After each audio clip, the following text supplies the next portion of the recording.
হ্যাঁ, আপনি নিজের smartphone, refrigerator, smart TV, smart AC আপনি এক্সচেঞ্জ করতে পারবেন। ମୁଁ ସକାଳୁ ସକାଳୁ ବସିକି ଏଠି ଭିଡ଼ିଓ ଏଡ଼ିଟିଂ କରୁଛି ଆପଣମାନଙ୍କ ପାଇଁ। ଏଡ଼ିଟିଂ କରିକି ଭିଡ଼ିଓ ପୋଷ୍ଟ କରିବି। ଲ୍ୟାପଟପ୍ରେ ହିଁ ଭିଡ଼ିଓ ଅପଲୋଡ଼ କରେ, ଏଡ଼ିଟିଂ କରେ, ସୁବିଧା ହୁଏ, ଟିକେ ଜଲ୍ଦି ହୁଏ। ଆଜି ଆଳୁଦମ ବନେଇବା। ମୁଁ ସେଇଥିପାଇଁ ବେବି ପଟାଟୋ ନେଇଛି, ଛୋଟ ଛୋଟ ସବୁ ନେଇଛି। ତାକୁ ମୁଁ ଟିକେ ଗୋଟେ ସିଟି ଦେଇଦେବି ଲୁଣ ଦେଇକି, ତାପରେ ଆମେ ଦେଖିବା। ତେଲ ଦେଇଦେଲି, ସୋରିଷ ତେଲରେ ବନେଇବା। ମୁଁ ଆଳୁକୁ ଏଠି ଚୋପା ଛଡ଼େଇ ନେଇଛି।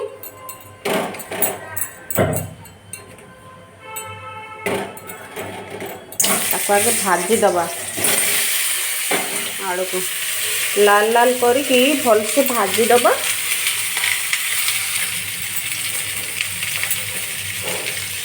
ମୁଁ ଏଠି ଲୁଣ ଟିକେ ଦେବି ଆଉ ଟିକେ ହଳଦୀ ଦେଇକି ତାକୁ ଆମେ ଭାଜିଦେବା ଭଲସେ।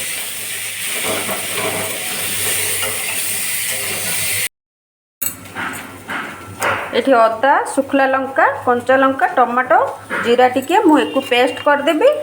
ଆଉ କାଜୁ ଆଉ ଟିକେ ଧଳା ସୋରିଷ ଏକୁ ମୁଁ ପେଷ୍ଟ ଅଲଗା କରିବି। ଆମର ଆଳୁଟା ଏକଦମ ଲାଲ ଲାଲ କରିକି ମୁଁ ଭାଜି ନେଇଛି।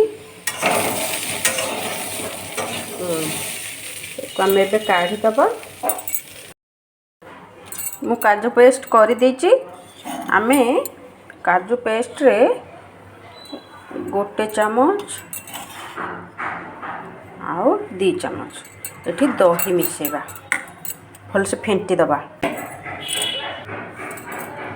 ତାପରେ କାଶ୍ମୀର ଲାଲ ଲଙ୍କା ଗୁଣ୍ଡ ଦେବା କଲର୍ ପାଇଁ।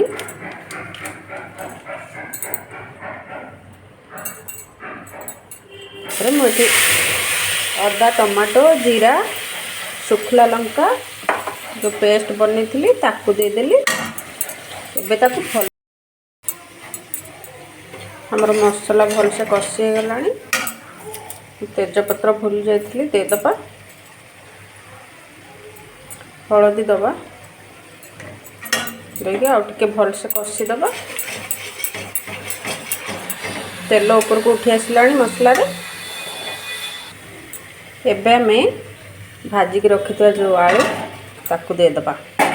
ଦେଇକି ତାକୁ ଭଲସେ ମସଲା ସହିତ କଷି ନେବା। 2 ମିନିଟ୍ କଷିଦେବା ଭଲସେ। ଏବେ ଆମର ଫୁଟିଗଲାଣି, ଭଲସେ କଷିକି ମୁଁ ଟିକେ ପାଣି ଦେଇକି ଫୁଟିଗଲାଣି। ତାପରେ ଆମେ କାଜୁ ପେଷ୍ଟଟା ଦେଇଦେବା।